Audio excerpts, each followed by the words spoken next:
Mbote balandi ya Mukulu Télévision. Bozali awa na Mukulu Télévision na émission na bino spéciale Seni.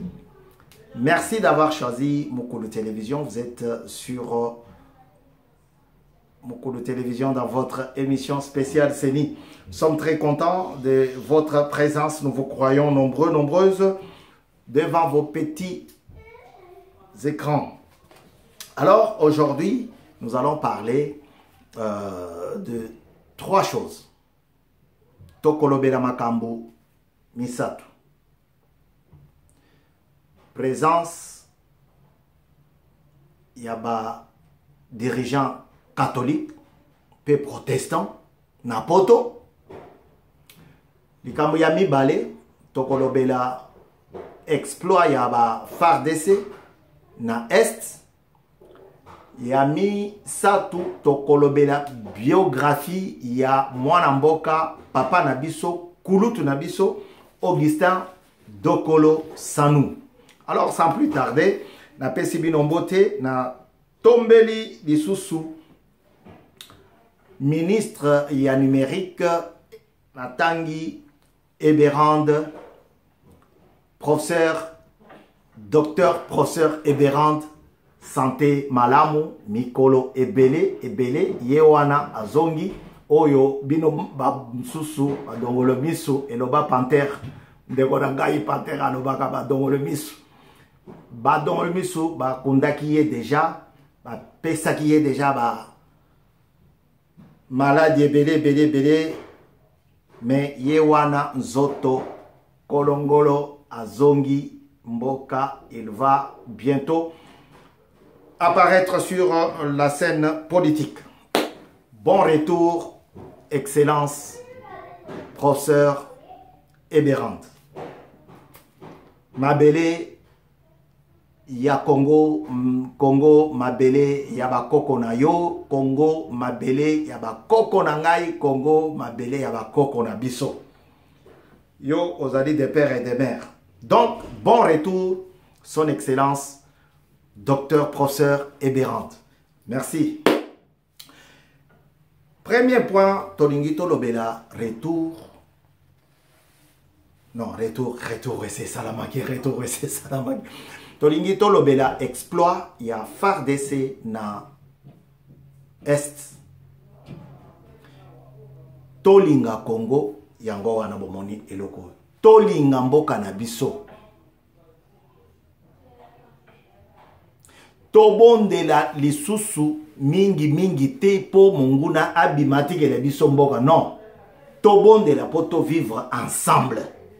Po tozo kokate. Ba pasteur bazalaki 8 boy, bazalaki 8. Mais ba bimi bazo solo na bien te. Bao balobi te biso kadima, bao balobi te kadima te eloko mususu, lugela biso mutu mususu, lugela biso candidat mususu. Mais 8 bako ba yokanite. Mais comment bako yako diriger 100 millions d'habitants?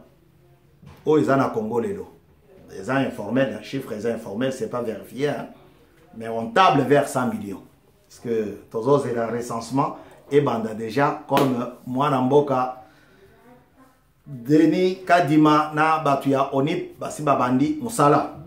Alors balakisi ke moto c'est moto. Pour vivre nam de konaye zaka problème. Mais bandi les loté zakala. Depuis Genèse. Grand frère Abomaki lekinaye. Mais et comme elle a bisoté. Yango anana lobi to bonde la sous po ka nambe akendete, mais to bon de la peau, to yebana ko vivre ensemble. Voilà. Ba pasteur bako sabi sauté. Po baye awa, po ba baby c'est la Félix Tshisekedi.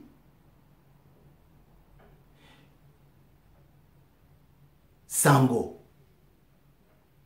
Balobi baya ko panzela ye sango mabe. Basalela ye campagne ya mabe qui a imposé Moutou. Mais et pourtant, bango basango nde batu balingaki ba corrompre ba pasteur Moussousou pour ba voter monsieur Denis Kadima comme président il y a centrale des élections T. Alors sur cette position là, moi votre frère, je ne peux pas rester la bouche fermée. Non. Je me suis dit, il faut combattre. Il faut battre le fer quand il est encore chaud.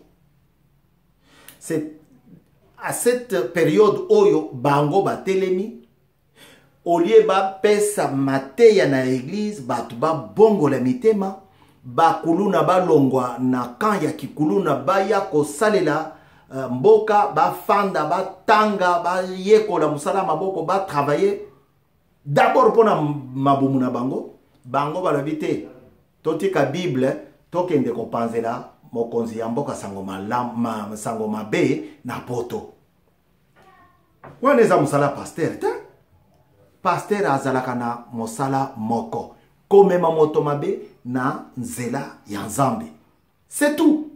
Mais oyo komi pasteur tongo midi poko ye tango azo voyager eza bien, mais tango Félix Tshisekedi ako voyager eza mabe. Tango Katumbi ako voyager na passeport ya ba Zambien eza bien.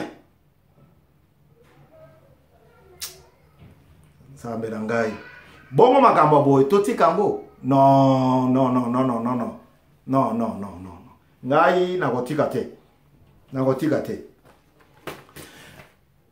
basango baye awa na poto po basalela mokonzi ya mboka Félix Antoine Tshisekedi Tshilombo campagne ya mabe, mais okokende kosalela ye epa nani? Epa Joe Biden o ayambi ye lokola bebe ata ngai tango na memaka bana na ngai ezalaka bongo te alingi abengi ye kutu béton Fachibe. Bon, on n'est pas là pour ça, mais faudrait quand même qu'on en parle pour faire voir aux catholiques, aux dirigeants catholiques que eza malamu te. Bande konanga na yebisaki bino ke Église catholique en termes ya ba fidèle ba kabwani eza na bawo ba kotala boy oazo sala oazo lo ba boy nde mokonzi ya catholique pourquoi ba biloko boy. Même entre bango na bango ba prêtre politique oyo ba utembi shole ambongo ba kosala e kaboli bango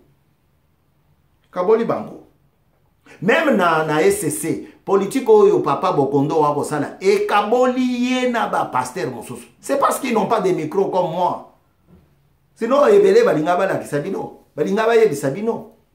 On a vu un pasteur il y a place Boyokoloba, mais comme ce n'est pas médiatisé, Bokoye Bate.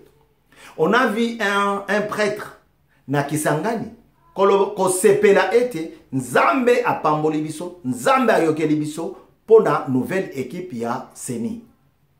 Bongo bango baye siko poto ko sa musani. Bako zonga ya kolela kana ete Katumbi ndenga zonga ki Lubumbashi. Bon.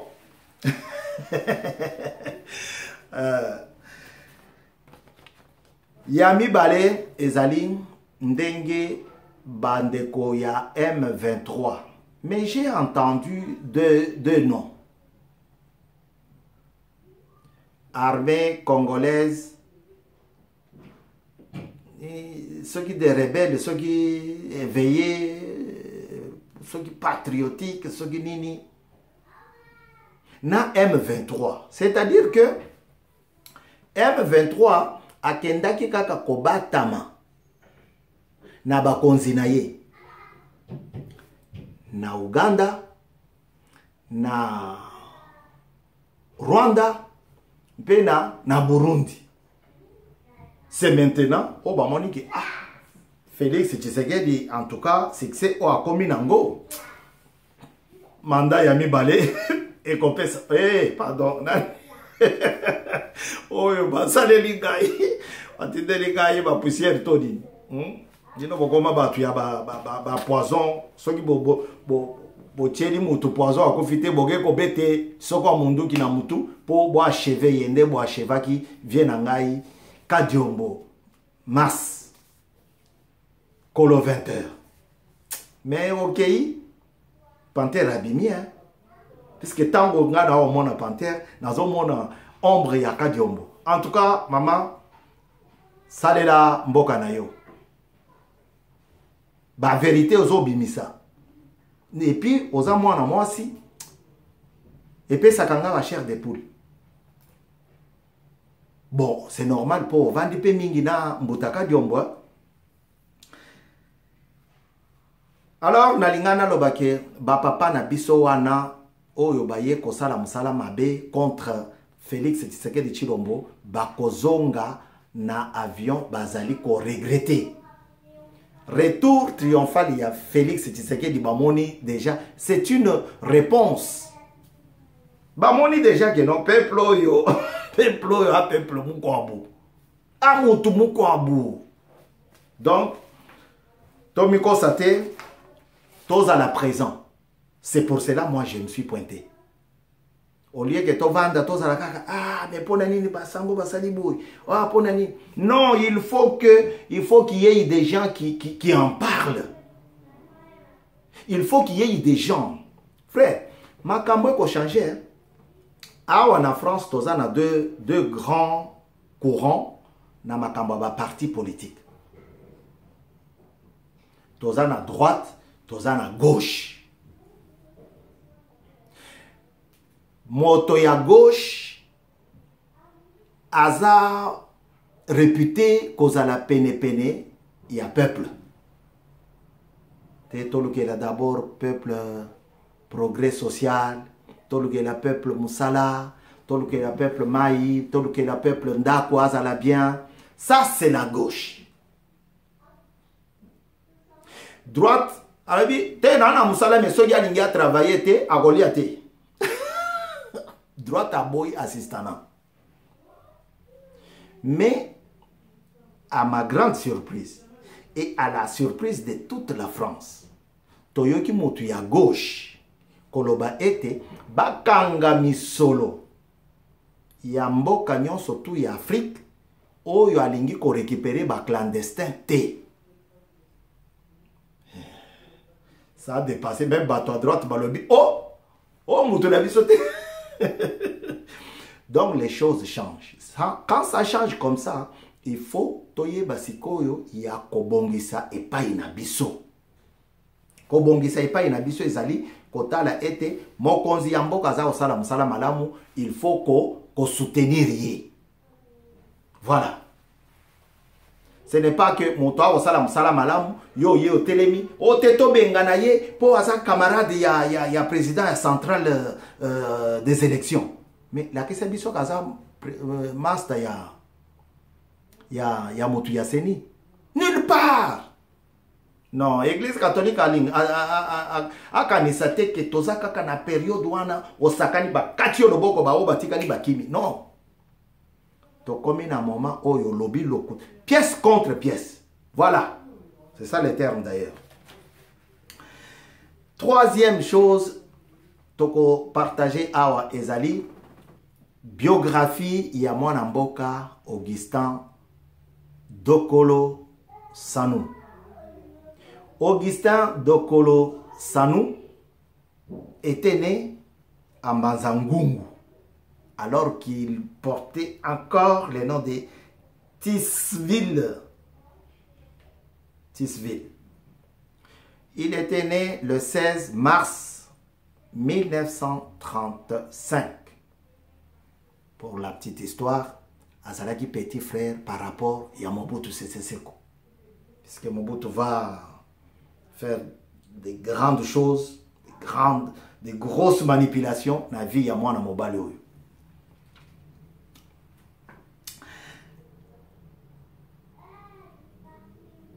C'est un Africain ouvert du monde entrepreneuriat. Il avait des comptoirs à Lomé, et en Angola. À Lomé et en Angola, il avait des comptoirs. Donc, il y a œuvre d'art. À côté de Babiloko. Il était un mécène du cinéma, mais aussi un acteur. Il va aller sur le plan international. Le papa des syndicats de Kolo. Mais natangi syndicat de Kolo parce que c'est lui. Oyoto Yebaki, comme il n'est plus. Paix à son âme. Donc, c'est un Africain ouvert au monde, entrepreneuriat, et puis il était un acteur de cinéma. Il a joué même à Hollywood. Papa, tu as une histoire qui toque. Pourquoi je vous fais cette biographie? C'est pour rapprocher nos enfants, notre jeune génération, à notre propre histoire. Parce que je semble qu'elle ait oublié notre histoire. Le premier Congolais à jouer à Hollywood fut Dokolo Augustin. Il a joué dans le film Otobengi Congolia. Les aventures du Kassai. Vous avez oh, Boma Kassai, Boma Muluba, Tika Te. À l'époque, Makambezeraki, ce n'était pas comme les politiciens du ventre, Otozana Bangolelo, Mozito, Fayulu, Katumbi, Kabitato Olivier, nani, oyo nani oyo, wazaki ministre ya sport, Lisanga Bonganga, Bazé Belé, o balingi mabumu na bango, intérêt na bango d'abord. Mais à l'époque, il a joué dans des films, parmi lesquels il y en a un qui était titré Les aventures du Kassai. Il était le premier noir qui avait une compagnie de 15 taxis. Moi, je me rappelle, vers les années 1970, à Kinshasa, aux 8 taxis, et Koti na yo balabala yaouma, taxi et Koti na kati. Et Koti na Lukandu, et Koti na Bosobolo, taxi. Comme Nanga Mukuna na Congo Brazzaville. Taxi et Kokota na balabala Mike wan. À l'époque. Alors, biographie Naye et Lobby, Dokolo Augustin, par syndicat, que j'allais me tromper, syndicat Dokolo fut le premier noir à avoir une compagnie de taxis, plus ou moins 15 véhicules. Il était aussi propriétaire de magasins. On est à Lomé, à Angola. Il avait aussi beaucoup de magasins à Kinshasa même, Léopoldville. Et à l'étranger, à la succursale. J'ai déjà dit ça. Alors, en 1967, il fait la connaissance de Anne Cruz. Anne Kruse. Anne Kruse, elle était une Danoise. Une gérante de la pharmacie de la Croix-Rouge. Zomon. Tant qu'il y a des places où on a la pharmacie, à Kochaye Kamisu. Bon, beauté paye le bien. Maman, ayela ki makamba kote kabaki si ya Croix-Rouge, maman akoti na ye masolo. Aye kolinga mama pe abaliye. madame po bango balingaka mama te eza lokolo zo kolisa yeno alingi madame wana madame akoli na madame ils ont eu 3 enfants, 3 fils, 3 enfants parce que il y a une fille dedans. Tozalaki na manzanza yo muto sekaka bakombo bato manzanza azalaki na kati syndicat oyo ya Congo Telema Congo Debout azalaki wana na 3e position tozalaki na Luzolo Bambi. Mais Luzolo Bambi, c'est pas son fils. Hein. Luzolo Bambi, parce que Yemuto a révélé qu'il y a 15 milliards. 15 milliards. Eh! Zoga ba montant oyo bato. Il y a Kanambe, bazaki kosakana nango. Alors que biso tozo kimela na bamboka poto. Tokende koboa kangunda ozo lia eloko te, ozo fanda eloko te, musale zate, mikande zate. Awa bazo bengana yo bazo loba. Tokanga na mbongo na ye. La socialiste.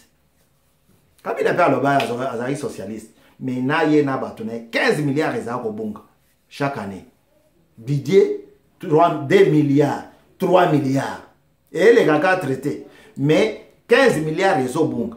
Tout ça bozo monate muto a révélé bino lelo na nzela ya IGF que mbongo ekomi kokota na caisse ya l'état. Bozo mona ye mutu pamba. Quel motema mabe. Alors, Monsieur Syndicat Augustin, Monsieur Dokolo Augustin Sanou, nazo tanga kaka Syndicat Dokolo, bon, c'est la paix simbote en mémoire nae. Monsieur Nabiso Dokolo Augustin a botaki bana misato. O batanga miawa. Moi, je suis là juste pour vous donner la biographie de ce que j'ai fait comme recherche sur le réseau et aussi les appels vers les familles. Alors, il y a un truc que je dois vous révéler. Syndicat Dokolo. Obike abotama la même date. Il y a papa naye. Donc, quand Dokolo ya mokolo, ya papa azako fêter anniversaire, ba ko fêter ye na mwana na ye. C'est peut-être à cause de cela que il avait beaucoup d'estime sur lui. Ils avaient une même date d'anniversaire avec son papa. Augustin ou Augu. Il y a Augi. Mon oncle s'appelle... Il ne s'appelle pas, il a un prénom, Augustin. Et nous avons toujours coupé Augi. Augi Dokolo, je salue aussi ça. Et moi, Apema Nakimia et Pai Azali. Augustin Dokolo est le premier Africain à créer sa propre banque. Voilà pourquoi je vous ai dit. Tangaki Mobutu na lobi tokolobela po Mobutu asala ba magui ebele na nzela ya mwana mobali oyo. Azali moto ya liboso ya ko créer banque avec son propre capital. Plus ou moins 300 000 francs congolais.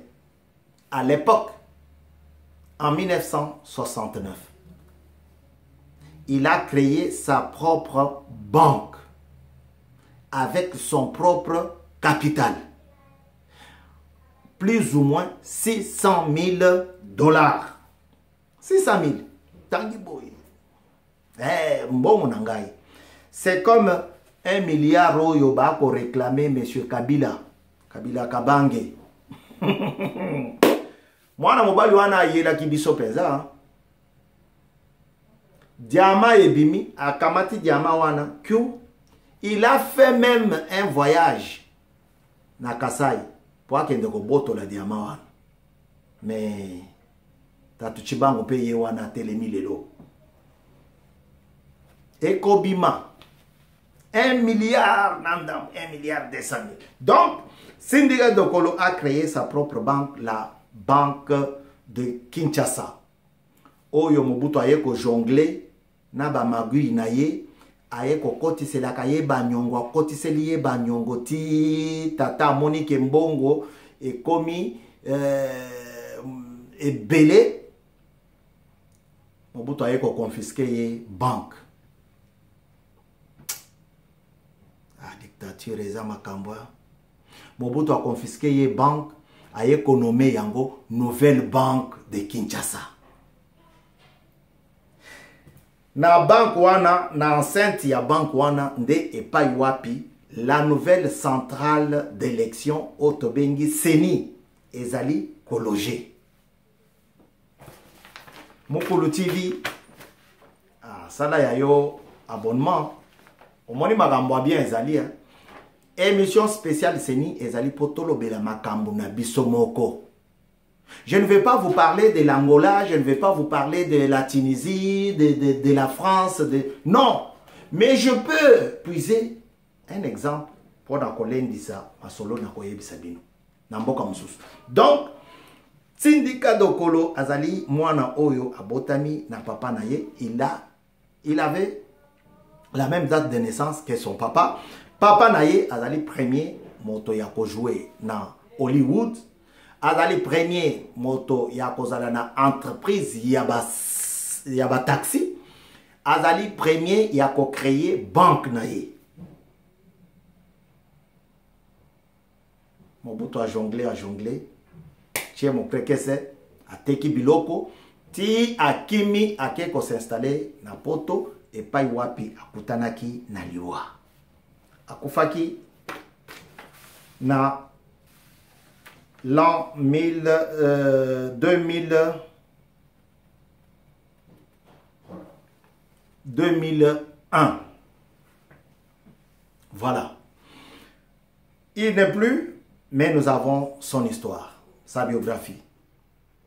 Biographie naye ezali.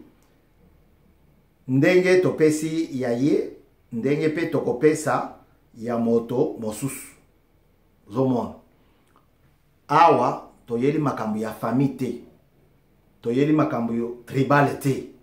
Tokolobela moto nyonso ndenge